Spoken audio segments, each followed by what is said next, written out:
নমস্কার ছাত্রছাত্রীরা।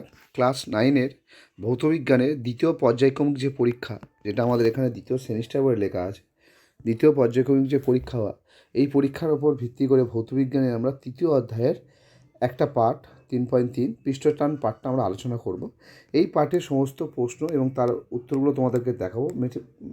বেসিক্যালি আমরা প্রশ্নগুলো নিয়ে আলোচনা করব। তো প্রশ্নগুলো আমাদের যেভাবে তৈরি সেটা হলো আমাদের টেক্সট বই ভিত্তিক প্রশ্ন তৈরি। তোমাকে বলে রাখি, জীবনবিজ্ঞান ভর্তিকালে আমরা যাই কিছু প্রশ্ন আলোচনা করি ক্লাস 6 থেকে ক্লাস 10 পর্যন্ত, সেগুলো টেক্সট বই ভিত্তিক হয়। আমার মনে হয় যে টেক্সট বই যদি ভালো করে খুঁটিয়ে পড়া যায় বা বুঝে নেওয়া যায়, তাহলে তার থেকে অন্য কোনো বই খুব বেশি জোর দেওয়ার দরকার নেই। এবং এগুলো যদি ভালো করে পড়ে একটু মক টেস্ট দেওয়া যায়, তবে আমাদের কাজ হয়ে যায়, ঠিকঠাক নাম্বার এসে যাবে এবং জ্ঞানটাও এসে যাবে। যাই হোক, আমি টেক্সট বই ভিত্তি করে সাজেশন বা প্রশ্ন তৈরি করি, গুরুত্বপূর্ণ প্রশ্ন উত্তর। তো তোমাদেরকে আমি প্রশ্নগুলো আলোচনা করবো, যে প্রশ্নগুলো টেক্সট বইয়ের উপর তোমরা বেশি ফোকাস করবে। তার সঙ্গে তোমরা যারা উত্তর আমাদের থেকে পারচেস করতে যাও, ইতিহাস, ভূগোল, বিজ্ঞান ক্লাস 6 থেকে 10 যে কোনো ক্লাসে ইতিহাস, ভূগোল, বিজ্ঞান বিষয়ে আমাদের সঙ্গে যোগাযোগ করতে পারো হোয়াটসঅ্যাপ নাম্বারে।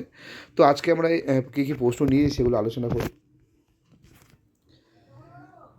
তলের পৃষ্ঠটানের সপক্ষে কয়েকটি উদাহরণ দাও। প্রথম প্রশ্ন। পরের প্রশ্ন, পৃষ্ঠটান কাকে বলে, এর একক ও মাত্রিয় সংকেত লেখো। পৃষ্ঠটান কোন কোন বিষয়ের উপর নির্ভর করে। তাপমাত্রা বাড়ালে পৃষ্ঠটান কী হয়। সংশক্তি ও আসঞ্জন বল কী। প্রাচীনকালে ঝড়ের সময় সমুদ্রের ঢেউকে শান্ত করতে নাবিকেরা সমুদ্রের ওপর তেল ঢেলে দিত কেন। ভালো প্রশ্ন। ছবি আঁকার যে তুলির আঁশগুলি জলে ডোবানোর পরে ভাগ হয়ে যায়, কিন্তু জল থেকে তুললে আটকে যায় কেন। আচ্ছা, ছাতার কাপড়ের ছিদ্র দিয়ে জল ঢুকতে পারে না কেন। এই অধ্যায় টেক্সট বই ভিত্তিক, এই প্রশ্নগুলো খুবই গুরুত্বপূর্ণ। এবার অতিরিক্ত যে প্রশ্নগুলো এখান থেকে তুমি মনে রাখবে সেগুলো হলো, পুকুরে মশা মারার জন্য কেরোসিন তেল ছড়ানো হয় কেন। গরম স্যুপ ঠান্ডা স্যুপের চেয়ে বেশি সুস্বাদু কেন লাগে। কেন বৃষ্টির ফোঁটা গোলাকার হয় কেন। জলে সাবান বা ডিটারজেন্ট মিশিয়ে জামাকাপড় কাচলে পরিষ্কার হয় কেন। পারদ কাঁচকে ভেজায় না, কিন্তু জল কাঁচকে ভেজায় কেন।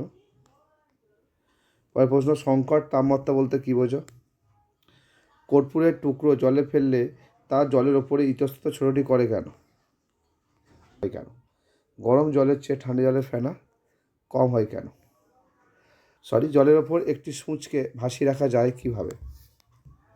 পরের প্রশ্ন, পৃষ্ঠটান কী জাতীয় রাশি।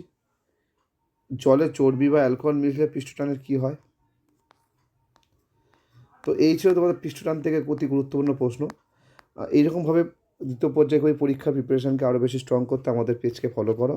যারা যারা ইউটিউব বা ফেসবুক যেখান থেকে দেখছো, যারা প্রত্যেকে চ্যানেলটা সাবস্ক্রাইব ও ফলো অবশ্যই করে রাখো। ভিডিওটা লাইক ও শেয়ার অবশ্যই করো। ধন্যবাদ, দেখা হচ্ছে পরের ভিডিও নিয়ে।